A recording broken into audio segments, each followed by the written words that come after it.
حضرت امیر محمد اکرم آوان مد ظلہ العالی دارالعرفان منارہ ضلع چکوال میں سالہ سال سے قرآن و حدیث کے اوپر خطابات کر رہے ہیں اور سلسلہ نقشبندیہ اویسیہ کے مطابق لوگوں کو ذکر الہی کی تربیت دے رہے ہیں۔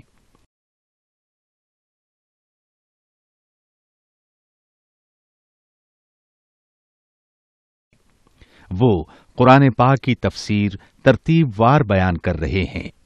تفسیر قرآن کو وہ موجودہ ملکی اور بین الاقوامی حالات کے مطابق بیان کرتے ہیں۔ موٹر وے سے کلر کہار کے انٹرچینج سے نکلتے ہوئے، کلر کہار کی جھیل سے ہوتے ہوئے میانی، بوچھال اور نورپور سے گزرتے ہوئے دارالعرفان منارہ پہنچ سکتے ہیں۔ حضرت امیر محمد اکرم آوان نے بچیوں اور بچوں کی دینی اور دنیاوی تعلیم کے لیے سقارہ اکیڈمی کے نام سے ایک درسگاہ بھی قائم کی ہے۔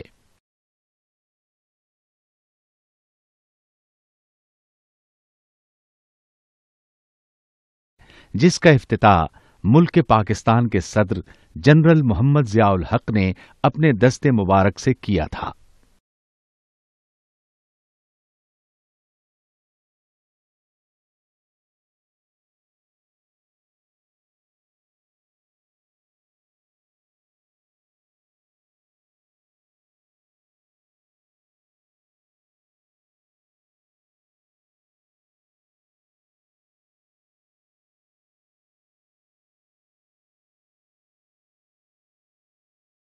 الحمدللہ رب العالمین والصلاة والسلام علی حبیبہ محمد وآلہ وصحبہ اجمعین۔ اعوذ باللہ من الشیطان الرجیم، بسم اللہ الرحمن الرحیم۔ اولئک علی ھدی من ربہم واولئک ھم المفلحون۔ ان الذین کفروا سواء علیہم اانذرتہم ام لم تنذرہم لا یؤمنون۔ ختم اللہ علی قلوبہم وعلی سمعہم وعلی ابصارہم غشاوہ ولہم عذاب عظیم۔ اللہم سبحانک لا علم لنا الا ما علمتنا انک انت العلیم الحکیم۔ مولایا صلی وسلم دائما ابدا علی حبیبک من زانت بہ العصر۔ پچھلے جمعۃ المبارک کو ہم نے قرآن کریم کو الف لام میم سے شروع کیا اور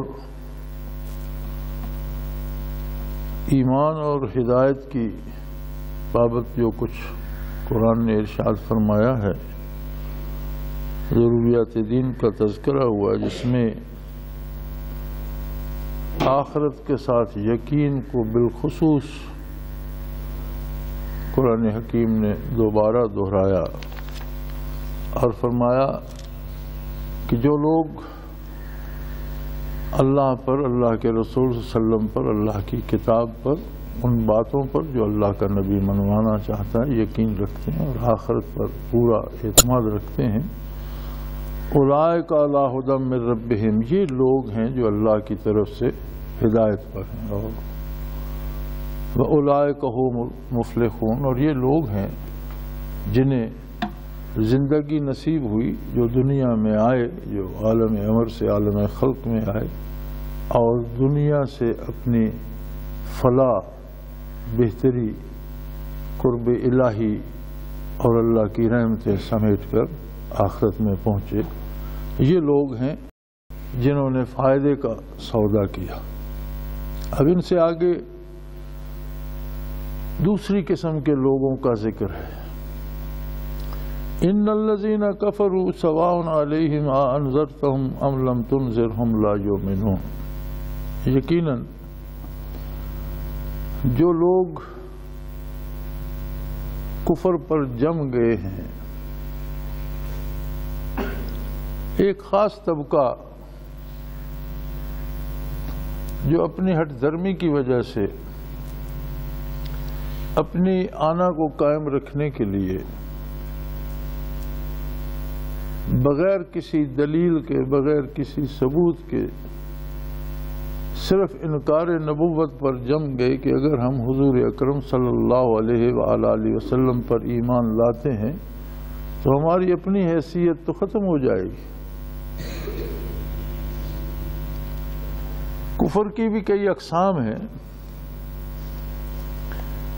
ایک تو یہ ہے کہ کسی تک تبلیغ حق پہنچی نہیں، وہ گمراہ ہے، کفر میں شرک میں مبتلا ہے۔ دوسرا وہ ہے جس تک بات پہنچی تو صحیح، لیکن وہ اپنی غلط فہمی میں مبتلا رہا اور اس اندیشے میں رہا کہ شاید جو میں سمجھ رہا ہوں وہ درست ہے۔ ایک تیسری قسم کے وہ لوگ ہیں جو یہ سمجھ جاتے ہیں کہ دلائل اس طرف ہیں، حق اس طرف ہے، اور پھر ایقاق حق کی آخری اور سب سے بڑی دلیل ہے آقا نامدار حضرت محمد الرسول اللہ صلی اللہ علیہ وآلہ وسلم۔ آپ صلی اللہ علیہ وسلم کی حیثیت ایسی ہے کہ آپ کی بعثت عالی نے آپ کی بعثت سے لے کر قیامت تک کسی نئے نبی آنے کی ضرورت پیدا ہونے نہیں دی۔ انبیاء مبعوث ہوتے تھے اس لیے کہ جو ادیان پہلے نبی لے کر آتے تھے اس میں خلل واقع ہو گیا کچھ، تو ان کے متبع اس کی اصلاح کے لیے مبعوث ہوتے تھے، یا پھر وہ دین کلیتاً دنیا سے اٹھ گیا اور لوگوں نے فراموش کر دیا، کتابیں گم کر دی، تحریف کر دی، تو نئے نبی مبعوث ہو گیا۔ لیکن حضور اکرم صلی اللہ علیہ وآلہ وسلم کی بعثت نے وہ روشنی دی جو تا قیامت مٹائی نہ جا سکے۔ روئے زمین سے کبھی بھی حق کی آواز خاموش نہیں ہوگی۔ آپ صلی اللہ علیہ وسلم کی نبوت جس طرح حضور کے عہد عالی میں تھی اسی طرح آج بھی جاری ہے، اور اسی طرح قیامت تک جاری اور ساری رہے گی۔ اللہ کی کتاب جس طرح نبی کریم صلی اللہ علیہ وسلم نے ترتیب دلوائی اور جس طرح اپنی وحی نقل کروائی اسی طرح آج بھی موجود ہے، اور انشاءاللہ قیامت تک اسی طرح موجود رہے گی۔ اب اس کے بعد چونکہ اس سے بڑی کوئی دلیل نہیں ہے، مخلوق کی رہنمائی کے لیے اللہ کریم نے جتنے اسباب و وسائل پیدا فرمائے ان میں سب سے اعلیٰ ذریعہ آقا نامدار حضرت محمد الرسول اللہ۔ اب جن کفار نے یہ بات تو سمجھ لی، وہ سمجھتے ہیں کہ بتوں میں کچھ نہیں ہے، ہمارے اپنے گھڑے ہوئے عقیدوں میں کچھ نہیں ہے، اور جو کچھ اللہ کا نبی فرما رہا یہ حق ہے، لیکن ان کی اپنی آنا آڑے آتی ہے کہ اگر ہم ایمان قبول کرتے ہیں تو پھر ہماری حیثیت، ہمارے آباء و اجداد کی حیثیت، ہمارے رسوم و رواج کی حیثیت تو ختم ہو گئی۔ تو فرمایا اس طرح سے جو کفر اختیار کرتے ہیں ان کے لیے برابر ہے کہ آپ انہیں تبلیغ فرمائیں، ایقاق حق واضح کریں، یا آپ ان کو چھوڑ دیں ان کے اپنے حال پر۔ ان کے لیے دونوں حالتیں برابر ہیں، اس لیے کہ انہوں نے ایمان نہ لانے کا فیصلہ کیا اور وہ ایمان نہیں لائیں گے۔ ان کے اس فیصلے پر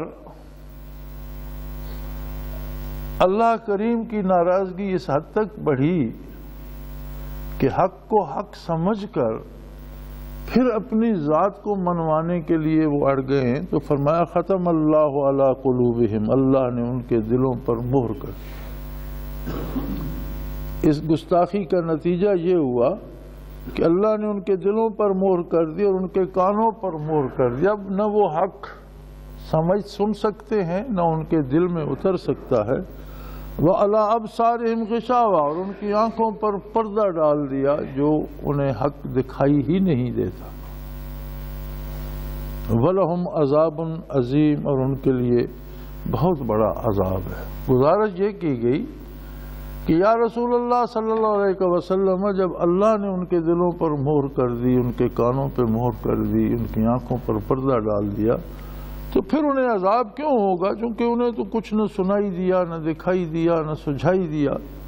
تو آپ صلی اللہ علیہ وسلم نے فرمایا کہ یہ نافرمانی کی ایک وہ حد ہے کہ برائی کرتے کرتے جب بندہ اس حد پر پہنچتا ہے تو بطور سزا اللہ کریم اس کے دل پر مہر کر دیتے ہیں کہ پھر اس کے لیے واپسی کا اور توبہ کا دروازہ بند ہو جاتا ہے۔ تو من جانب اللہ زبردستی نہیں کیا گیا، بلکہ ان لوگوں کے کردار، ان کی برائیاں، ان کی انانیت اور ان کا حق سے اس لیے اعراض کہ ہماری سبکی ہوتی ہے اور اللہ کے رسول کے مقابلے میں اپنی آنہ کو زیادہ اہمیت دے رہے ہیں، اپنی رائے کو زیادہ اہمیت دے رہے ہیں، اپنی بات پہ اڑے رہنا چاہ رہے ہیں۔ اس جرم کی پاداشت میں ایک حدیث کا مفہوم ہے، آدمی جب گناہ کرتا ہے تو اس کے دل پہ ایک سیاہ نقطہ پیدا ہو جاتا ہے، لیکن توبہ وہ علاج ہے کہ توبہ کرے تو وہ نقطہ صاف ہو جاتا ہے۔ اگر توبہ نصیب نہیں ہوتی پھر گناہ کرتا ہے تو ایک نقطہ اور بڑھ جاتا ہے یا وہی پھیل جاتا ہے، سیاہی بڑھتی رہتی ہے، اور مسلسل گناہ اس سیاہی کو اتنا بڑھا دیتے ہیں کہ سارا دل تاریک ہو جاتا ہے، اور اگر ایسا ہو جائے تو اللہ کریم ناراض ہو کر اس پر مہر کر دیتے ہیں کہ اب تم یہی بھگتو، تمہارا واپسی کا راستہ بند۔ تو فرمایا مکلف ہے انسان، لیکن اگر کوئی سورج کی روشنی میں بھی دیکھنا نہ چاہے راستہ اور کسی گہرے کھڈ میں ہی گرنا چاہے تو اس کا ذمہ دار تو وہ خود ہی ہوگا۔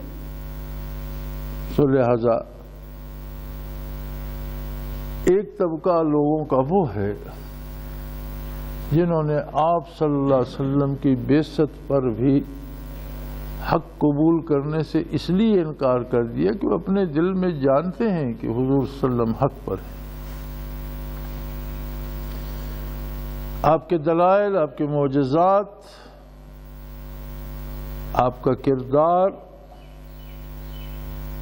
ہر شے حق کی طرف دلیل ہے، روشن اور واضح، لیکن اس کے باوجود وہ صرف اس لیے حق کو قبول نہیں کر رہے کہ اس میں ان کی انا کو اور ان کے بنائے ہوئے رسوم و رواجات کو ٹھیس پہنچتی ہے، تو اس پر ناراض ہو کر اللہ کریم ان کے لیے واپسی کا راستہ بند کر دیتے۔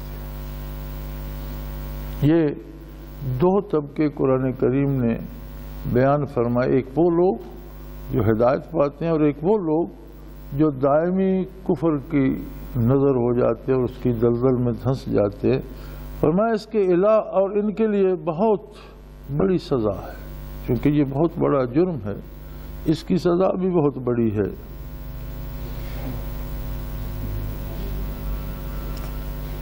فرمایا وَمِنَ النَّاسِ مَن يَقُولُ آمَنَّا بِاللَّهِ وَبِالْيَوْمِ الْآخِرِ وَمَا هُمْ بِمُؤْمِنِينَ۔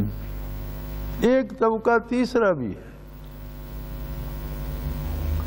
یعنی انسانوں کے تین طبقے ہیں، ہدایت یافتہ اور مومن، پکے کافر، ایک طبقہ درمیان میں بھی ہے۔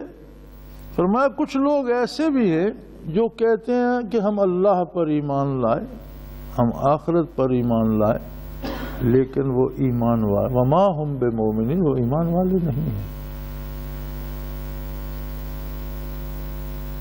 یخادعون اللہ، یہ اللہ سے مذاق کرتے ہیں، چال بازی کرتے ہیں، دھوکہ دینا چاہتے ہیں۔ والذین آمنوا، اور ان لوگوں کو بھی دھوکہ دینا چاہتے ہیں جو اللہ پر ایمان لائے ہیں، لیکن ہوتا کیا ہے؟ وما یخدعون الا انفسهم، وہ اپنے آپ کو دھوکہ دے رہے ہیں، نہ اللہ کو دے رہے ہیں نہ اللہ کے بندوں کو دے رہے ہیں۔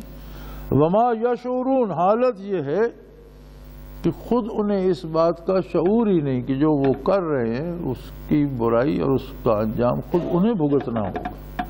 یعنی ایک طبقہ ایسا ہے جو زبان سے کلمہ حق قبول کرتا ہے، لیکن اس کے دل میں اس پر یقین و اعتماد نہیں ہے۔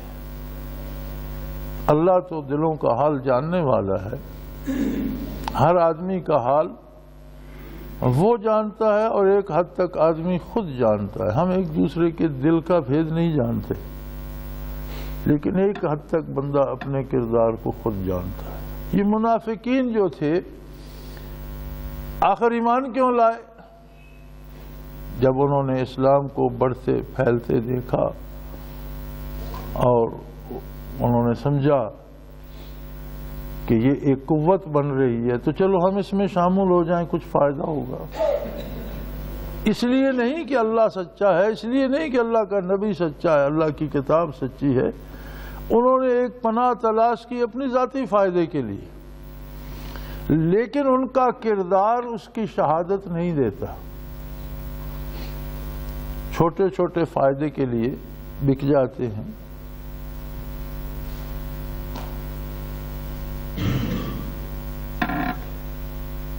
اور یہ ہوتا ہے کہ جب بھی کوئی قوت بڑھتی ہے تو کچھ لوگ ایسے ہوتے ہیں جو اس سے مفاد حاصل کرنے کے لیے اس میں شامل ہوتے جاتے ہیں، اور بالآخر ایسے لوگوں کا پردہ چاک ہوتا رہتا ہے، وہ الگ ہوتے رہتے ہیں، سامنے آتے رہتے ہیں۔ تو اسے اصطلاح شریعت میں نفاق کہا گیا ہے کہ زبانی تو اقرار کیا جائے لیکن عمل اس کے خلاف ہو، دل سے نہ مانا جائے۔ خطا انسان سے کسی سے بھی ہو سکتی ہے، انبیاء کے علاوہ کوئی معصوم عن الخطا نہیں ہے، لیکن خطا کو خطا ماننا تقاضۂ ایمان ہے۔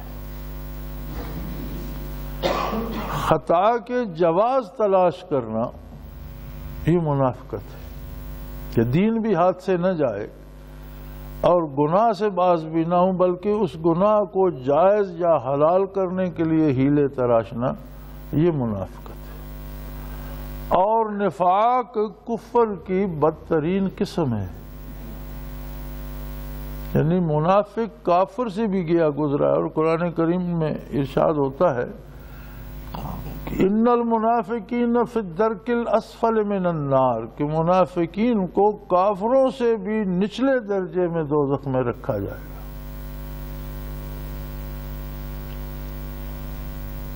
یعنی کافر کی نسبت بھی شدید عذاب میں ہوگا، اس لیے کہ اس نے دھوکہ دینے کی کوشش کی، اللہ کو بھی، اللہ کے بندوں کو، اللہ کے رسول کو، اللہ کے دین کو۔ اور ارشاد ہوتا ہے کہ یہ اپنی طرف سے تو دھوکہ دینا چاہ رہے ہیں اللہ اور اس کے رسول صلی اللہ علیہ وسلم کو، اللہ کے بندوں کو، لیکن حق یہ ہے کہ وہ اپنے آپ کو دھوکہ دے رہے ہیں۔ اللہ ایسی ذات نہیں ہے جسے دھوکہ دیا جا سکے، وہ دلوں کے حال سے واقف ہے، اور نتائج اسی پر مرتب ہوں گے جو اعتماد دل میں ہوگا اور جس کا اظہار کردار سے ہوگا۔ ارشاد فرمایا کہ فی قلوبہم مرض، نفاق ایک مرض ہے جو دلوں میں دھس جاتا ہے۔ ان کے دلوں میں ایک مرض تھا، ایک بیماری تھی، اور وہ مزید بد احتیاطی کرتے گئے، مزید برائی کرتے گئے، جس کی وجہ سے اللہ ان کے مرض کو بڑھاتا رہا۔ ایک قانون فطرت ہے، ایک مریض ہے وہ پرہیز بھی نہیں کرتا، تو قانون فطرت ہے کہ مرض بد پرہیزی سے بڑھے گا۔ ان کے قلوب میں مرض تھا، ان کے دلوں میں مرض تھا۔ اب دل کی دنیا ایک الگ دنیا ہے، اس کے اپنے شب و روز ہیں، اس کی اپنی ایک آبادی ہے، اس کا اپنا ایک جہان ہے۔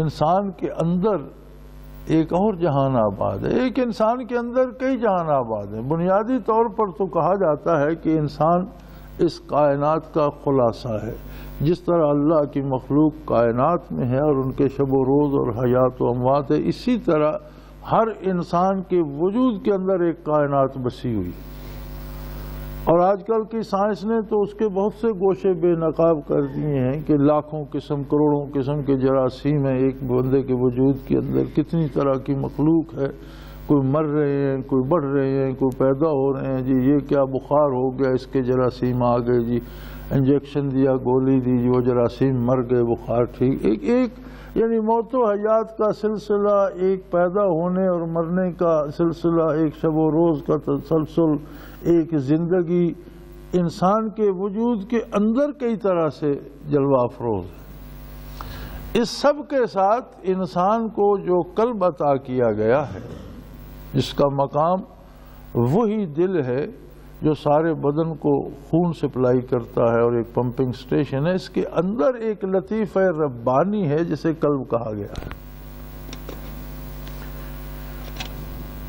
وہ قلب جو ہے وہ تجلیات الہی کا معبد ہے، اور اسی میں آرزویں اور خواہشات جنم لیتی ہیں، اور وہی اصل حکمران ہے۔ وہ حکم دیتا ہے تو دماغ اس کی تعمیل کا اہتمام کرتا ہے۔ اسے یوں بھی دیکھا جا سکتا ہے کہ دنیا میں کتنے لوگ ہیں جو بعض ایسے کام کرتے ہیں جو عقلاً وہ خود بھی مناسب نہیں سمجھتے۔ بعض لوگ جوا کھیلتے ہیں، ساری دولت اڑا دیتے ہیں، لیکن ان عقلاً وہ خود بھی اسے برا سمجھتے ہیں۔ پھر کیوں کرتے ہو؟ کہتے ہیں دل چاہتا ہے۔ اور بے شمار ایسے کام ہیں جو لوگ کرتے ہیں جو نقصان کے ہیں،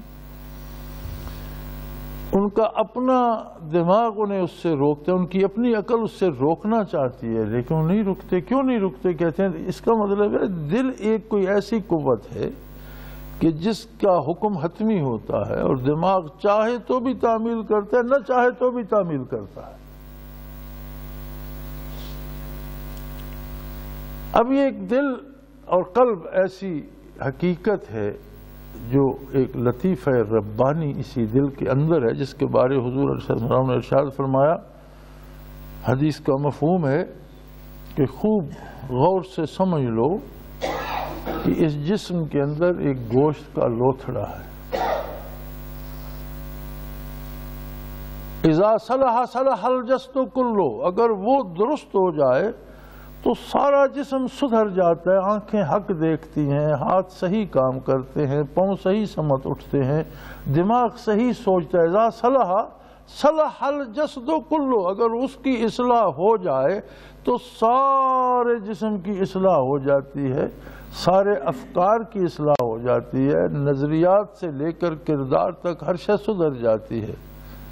وَإِذَا فَسَدَ فَسَدَتِ الْجَسْدُ كُلُّهُ، اور اگر وہ خراب ہو جائے تو سارا نظام ہی بگڑ جاتا ہے، سب کچھ خراب ہو جاتا ہے۔ فرمایا الا وہی القلب، غور سے سنو، یہ قلب انسانی ہے۔ تو منافقین کے بارے ارشاد ہوا کہ جب ان کا قلب ہی بیمار ہے اور مزید برائی کرتے جا رہے ہیں، جس پر اللہ ان کی بیماری کو بڑھا رہے ہیں، تو نتیجہ اس کا یہ ہوگا وَلَهُمْ عَذَابٌ عَلِيمٌ بِمَا كَانُوا يَكْذِبُونَ، کہ یہ جو اللہ سے بھی، اللہ کے رسول صلی اللہ علیہ وسلم سے بھی اور اللہ کے بندوں سے بھی جھوٹ بول رہے ہیں، انہیں اس کا بہت دردناک عذاب بھگتنا پڑے گا۔ ہم اپنی روزمرہ کی زندگی میں بھی اگر دیکھیں، ہم خود اپنے کردار میں، ذاتی کردار میں جھانک کر دیکھیں، تو جو کام ہم نے اللہ و اللہ کے رسول کے ساتھ خلوص کے ساتھ کیے ہیں، ان کے نتائج بھی جمع کر لیجئے، اور جہاں ہم نے اپنی خواہشات کی تکمیل کی، اللہ و اللہ کے رسول کے احکام کو چھوڑا اور بظاہر اپنی نیکی اور پارسائی کا پردہ بھی رکھا ہے، ان کے نتائج کو بھی جمع کر لیجئے، تو آپ کو سمجھ آ جائے گی کہ یہ دردناک انجام اسی دنیا میں شروع ہو جاتا ہے۔ پریشانیاں اور مصیبتیں مقدر بن جاتی ہیں، اور آخرت کا معاملہ تو بہت بڑا ہے۔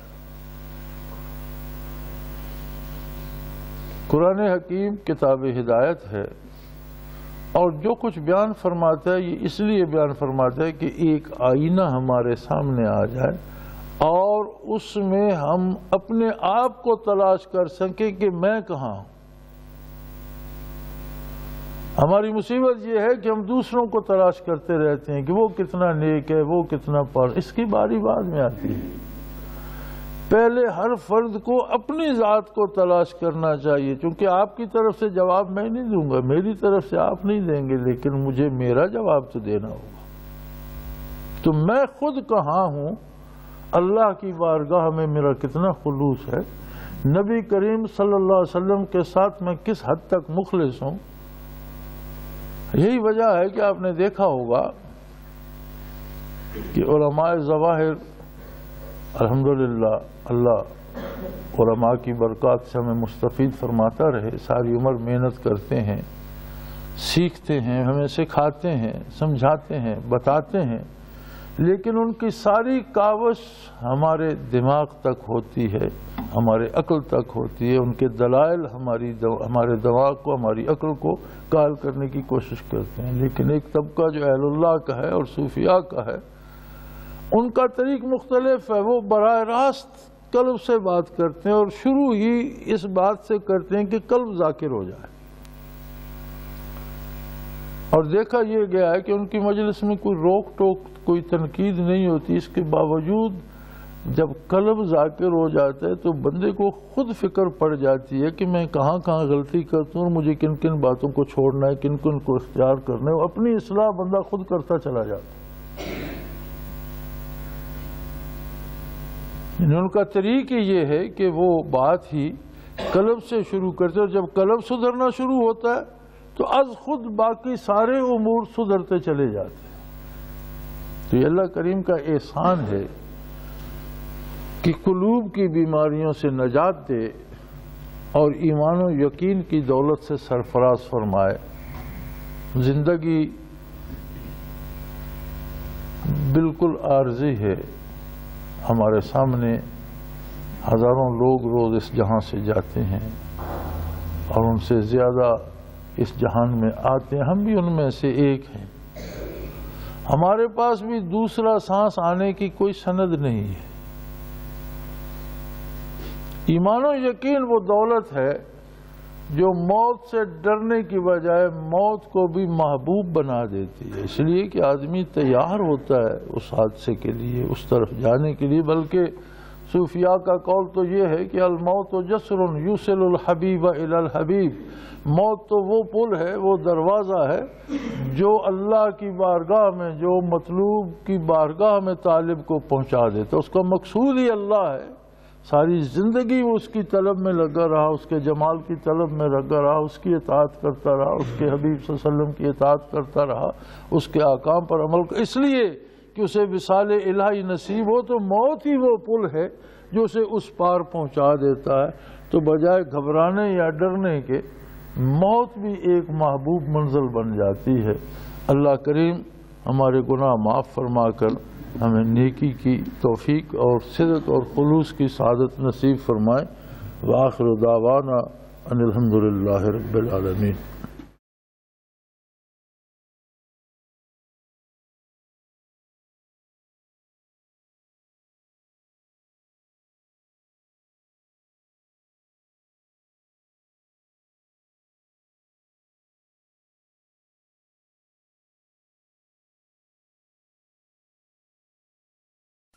وہ تمام احباب جو اسلام کی طلب رکھتے ہیں، ان سے گزارش ہے کہ دارالعرفان منارہ ضلع چکوال میں امیر محمد اکرم آوان صاحب کے خطابات سے مستفید ہوں۔ وہ ہر جمعے کو نماز سے پہلے بیان فرماتے ہیں۔ ہر ماہ کی پہلی اتوار کو ماہانہ اجتماع ہوتا ہے جس میں آپ خصوصی خطاب فرماتے ہیں، اور پاکستان کے چاروں صوبوں سے احباب اس اجتماع میں شرکت کرتے ہیں۔ اس کے علاوہ یہاں سال میں 2 مرکزی اجتماعات بھی ہوتے ہیں، ایک رمضان المبارک میں اعتکاف کا اجتماع اور دوسرا جولائی اور اگست میں 40 دن کا اجتماع ہوتا ہے جس میں روحانی تربیت کی جاتی ہے۔ اپنا خون سیماب دے کر اتنا ہم کر جائیں گے، نام آقا کا چمن میں پھر رقم کر جائیں گے۔